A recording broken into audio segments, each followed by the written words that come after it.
You are here because the outside world rejects you. Let's do it. Okay, so it's the 1st of July, and I figured I would just do a collection update so we can see what animals that I do have at this current time. If you watched the last video, you know that things are changing. I encourage you to go watch that because I don't want to discuss that in this video. I'm just going to show you the animals. I've been kind of doing those little shorts that YouTube is experimenting with. It's kind of a thing to compete with TikTok. So I thought, well, I already made those videos for TikTok. I'll share them over here and just, you know, for you guys to see. And if you enjoyed them, and some of them actually have gotten quite a bit of views, like honestly more views than some of my fuller length videos, which is, I don't know what that means. But that one is over 5,000 now, which is insane because most time these videos struggle to get past 100. So whatever it is, so be it. I'm for you loyal people that watch these regardless, you know, like the 40 that watch like in the first day. Figured I'd give you guys a full video to enjoy instead of those little 15-second videos. And again, that's YouTube shortening those down to 15 seconds. TikTok, I get 30. I get 60 seconds over there, and I just was notified that now I can do 3-minute videos. So and I just do that to kind of help spread the word about keeping reptiles and try to reach a broader audience of a positive interaction with snakes. You know, I show myself holding those snakes, and hopefully it reaches people that would be fearful and maybe either think I'm completely batshit crazy or kind of entice them to our side and to really take a second look at these animals and understand that they are not bloodthirsty creatures who are sizing you up for, you know, their next meal. But anyways, let's get into me sharing some of the reptiles that I currently have right now, and we'll just discuss them a little bit. Okay, so first up, we are going to talk about this. I think it's a 2-year-old. I'm not really 100% certain on its age. It was an animal that went to a rescue, and then I purchased it from that rescue. And so this is an Melanistic corn snake. I'm going to guess somewhere around 2 to 3 years old. As you can see, very friendly, very handleable. But then again, it's a corn snake. But I say that, but I do have a spunky one. We will get to that guy after a bit, or a little lady. But a Melanistic corn snake, also known as the red albinos, because this is the albino version in the corn snakes, or reptiles in general, I suppose. So we keep the reds and the yellows and the oranges, and we lose all of the dark pigmentations, the browns and the blacks, and this is what we are left behind. Now, of course, even within corn snakes, even within albino corn snakes, we do have a wide range of looks. So this is just merely one look that you can get as it wraps my hand, and the Melanistic corn snakes. We have the Sunglows, which are a lot more red or more orange. Then we also have like the candy canes, which are there's red and whites, and there's orange and whites. There are the reverse Okatees, which are heavy white bands around the red saddles, and probably a few other variations. Am I missing? I think that's the bigger ones that most people know about, or that you would encounter, I should say. I guess not, maybe you don't know about them. But anyways, a Melanistic corn snake. Corn snakes, one of my favorites. If you're not new to the channel, you know that corn snakes are something that I started with. And that really got me going in this hobby, really got me going in this passion of keeping and understanding these animals. So I will probably typically always have at least some representation of a corn snake in my collection, or family, whatever. I know some people cringe when you say collection. I get it. They're alive, they're animals. You know, it's just for lack of a better term. So anyway, so that is one of the corn snakes. Another one of my corn snakes is this little, believed to be a girl, and this is a snow, and is this salmon? I can't remember the hypo gene that was designated for her. I think it's salmon. I think she's a salmon snow, if I remember correctly. It's in the previous video. I'm drawing a blank because I'm getting old. But I really like this one, and of course it's wanting to focus more on me than the snake, but I'll try to get some photos to put in if I can. But what I really like about this animal is how strong the pinks are holding on.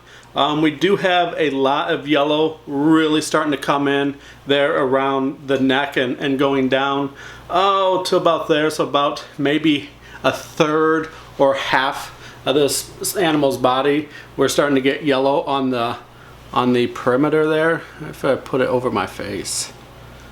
No, it doesn't. It says it's focusing all on me. Yeah, these are real fun animals. Now this, if you're unfamiliar with this genetic morph, this is a combination of, the easy route is it's a combination of two genetic mutations. That is the amelanistic, which we had just previously seen, and the aneries, the black albinos. So when you breed the two together, first generation is het babies. But if both parents are het for it, you can produce this animal. Now this also has the third gene in it to help with those pink colors, and that is that salmon, which is one of a handful of hypo colors that we get, hypomorphs that we get within the corn snakes, and it just is I don't know, it's a reddening gene because it's hypomelanistic. So we are lacking black pigmentation either in quantity or quality, and so for this animal it's completely gone. So yeah, I'd say the quantity and quality are 0, but it helps bring out the pinks in there. You can get some pink snows, just regular snows that produce pink, but if you mix those strawberries and salmon and things like that in there, it really seems to help magnify or intensify those red pigments to come through, but they come through in a pink shade. So fun animal. I really enjoy it. This is not the only animal that I have that has this exquisite pink coloration, and of course this camera is not picking it up because it is focusing all on this mug. So maybe we'll change that before I pop out the next snake. Okay, so here is the youngest snake I have, corn snake, and this one is quite spunky. Doesn't bite, but is definitely a wiggler, and is still getting used to being handled. But nonetheless, we are doing all right. This is another one of those animals that has that. So this is an anery. This is one of the genes. Calm down, calm down. Calm down. Yeah, it's okay. Yeah, just relax. You're okay. Just crawl around. There you go. Man, I wish I could capture. No, yeah. The intense pink. Again, I'm gonna try to grab some photos and we'll put them in the video if I get some good ones. If no photo shows up, then I suck as a photographer. But this is another animal that it's an anery. And I guess technically it should be a ghost, but we call it, this is a strawberry. Was that strawberry? No, this is the strawberry. Strawberry is another one of those red hypo colors. I think this one was the strawberry and the other one was salmon. Yeah, this is strawberry. But But anyways, we get some really, really intense pink colors. Maybe if I step off screen, maybe we can do that. Oh yeah, there we go. There we go. Now let's get the camera to focus. All right, so look at how pink that animal is. And I'm gonna tell you, of course, you probably have heard this many a times by many tubers. The camera isn't quite doing it justice. This is much more of a vivid pink than what we are seeing on the screen right now. So if you can like just really intensify that pink, because like right now on the screen it looks like it's kind of lightened. Oh, come on, no focus. Yeah, there we go. Focus on the head. Ooh, that's a little better. That's a little better. Yeah. Yeah. So as you can see, like this animal is phenomenal to me. Like this is, it was sold to me as a female, and I'm hoping the snow was also sold to me as a female. I'm hoping that one of them is actually a male, and I would like to breed the two together because they both have that intense pink in their base coloration, and I just think getting a line bred of these two crossing would just create some really, really stunning babies. And since this is the anery, we will have the potential for producing ghost, because there's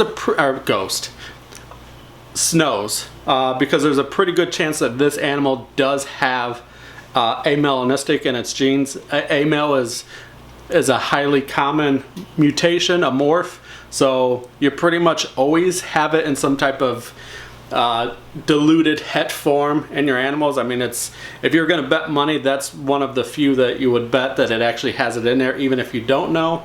So, but only breeding will confirm that. So yeah, that's this is an animal I really want to keep along with that snow, because in my opinion they're going to make some phenomenal babies, and they're going to contribute to producing babies to help just really make these animals pop, as opposed to just producing babies just to produce babies. I don't like to do that. I like to have a purpose or an actual true end game, if you will, to what you're trying to produce or what you're doing. And I think by putting these two animals together and producing babies, I think that we will produce some nice, we will continue what many have already accomplished by producing this animal, because this didn't just happen overnight. This is many purpose breedings to try to highlight these colors on this animal. And I think it would just be a shame, since I do have two animals that are unrelated, the best of my knowledge, that both exhibit a pretty close high pink coloration, even within these base morphs. And I think it'd be a shame to just let that lineage end with these two. So we'll see what happens. Only time will tell. Of course, I can sex these, and I do know how to sex them. I just don't really like to do that when they're so tiny. I know some people are quite comfortable at doing it, and there's no shame. If you are comfortable at sexing animals, this and smaller, no hate. For me, I just like to wait for them to be a little bit bigger before I actually do it. And again, I also don't rely on this as an income. So if it doesn't work out, it doesn't work out. I'm still keeping these animals. I enjoy them as what they are and not what they will produce. Sometimes I think, and I'm guilty of it, sometimes we forget about that in the hobby. But yeah, this animal is stunning. And I don't have a name for it yet. I really need, but I'm also waiting to fully know the sex. Today is feeding day. That's why I'm getting this intense, like, dude, what are you doing? Where's my food? We don't do this. This is feed day, not get me out and put me on camera and talk about my luscious beautiful. It's pretty and beautiful all at the same time. Beautiful. Yeah, these beautiful pink highlights that this animal has. This animal has more than the other one, which is kind of odd. We don't have near as much of the yellow, but it's there. It kind of, yellow is one of the last colors to truly start to come in. So you don't know as hatchlings. Those of you who are into the butter projects, you know what I'm talking about. But so let's go ahead and put this animal back, and let me grab the next corn snake. Okay, so this is going to be, is this the last corn snake? Yeah, this is my last corn snake. Actually, I think this is probably end up going to be just a corn snake video. I know at the intro I said I was going to do all the reptiles, but I can already see this one's already getting to be a little bit long, and by the time I even edit it, the dead spots, we still might be a 15-minute video. So we're just going to do corn snakes in this video, because why not? Corn snakes are my favorite, and I just enjoy sharing and talking about them. So this, let me step offside and we'll zoom in. Come on, focus on the snake. There we go. So this animal here is well, it was sold to me as a corn. Yeah, it was sold, of course. It was sold to me as a snow corn. And the gentleman who had it, he did not produce it. He was helping a buddy out. And I think somebody grabbed the wrong cup, because this is the only one that looked like this on the table. In my opinion, and I've talked with some other people, it is more it is thought to be, let's just change the word. It is, we're thinking that this is actually a blizzard corn. Come on, focus, back out. So blizzard corns are a melanistic and a charcoal, which is another form of anery, and the corn snakes. Often you don't get any pattern, like you don't see no pattern on them. That's one of the reasons, let's zoom out. That's one of the reasons I like these animals, because if you really want like a good white corn snake, the blizzards are the way to go more often than not. Of course, there's always exceptions, so don't, if you must feel the hate and, correct me in the comments, feel free, no judgment zone here. But yeah, while these are very similar to snow corns, they also have their own look, and I really like that about them. If you want to stick to just corn snakes and you want a white corn snake, this is again, this is going to be your best bet, if let's say it that way. Now, we do have just faint yellow coming in, but not near as much as the other two. But nonetheless, these animals are pretty stunning. To really know what the genetics are of this animal, I would have to test breed it, and I don't know if I'm necessarily going to do that. I think there is a morph that this might also resemble, and I'm curious if you guys are watching that have thought also blizzard, maybe moonstone. Is that right? That's where it's.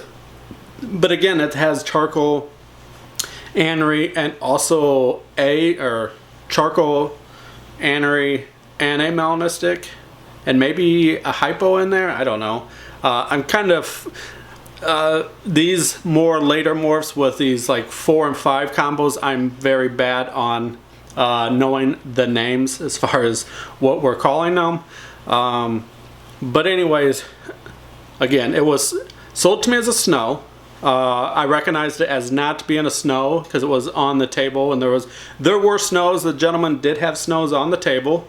This one was the only one that looked like this, and my mind went to blizzard right away. I didn't think snow, so I went ahead and purchased it because I do like blizzards. I like the animal as an individual. Let's put that out there first. I like the animal as what it is right now, regardless of labeling its morphs or its sex.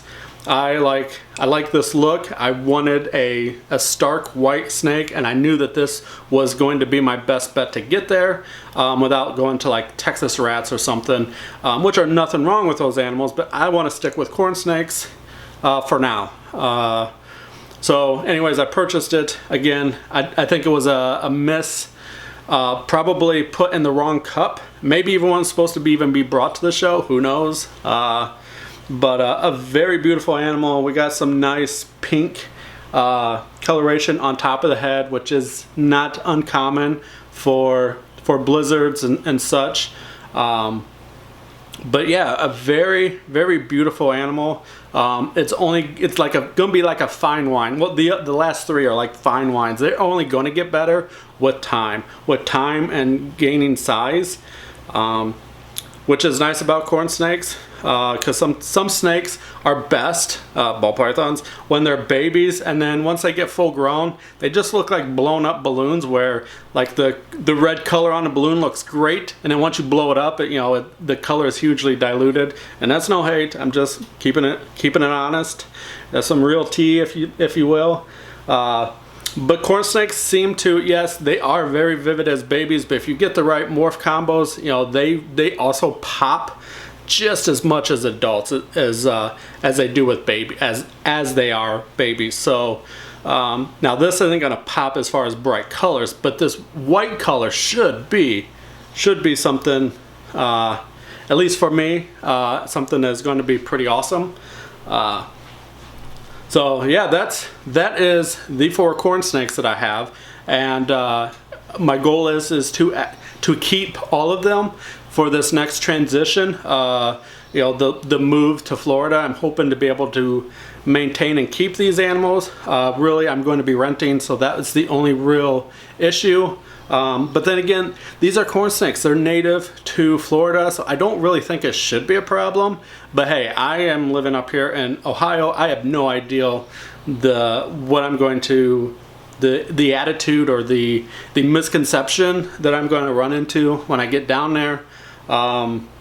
But hey, that's part of life. That's part of the adventure, right? So we'll see what happens. I'm going to do my best to try to hold on to these animals one way or another. Maybe, if I have to rehome them, get them into somebody who will kind of just hold them for me, and we'll figure something out on the back side of this. But yeah. So I think we are going to wrap that up. Again, I know this was going to be the multi-species collection update, but I see that the video is running a little bit later than what I thought it would.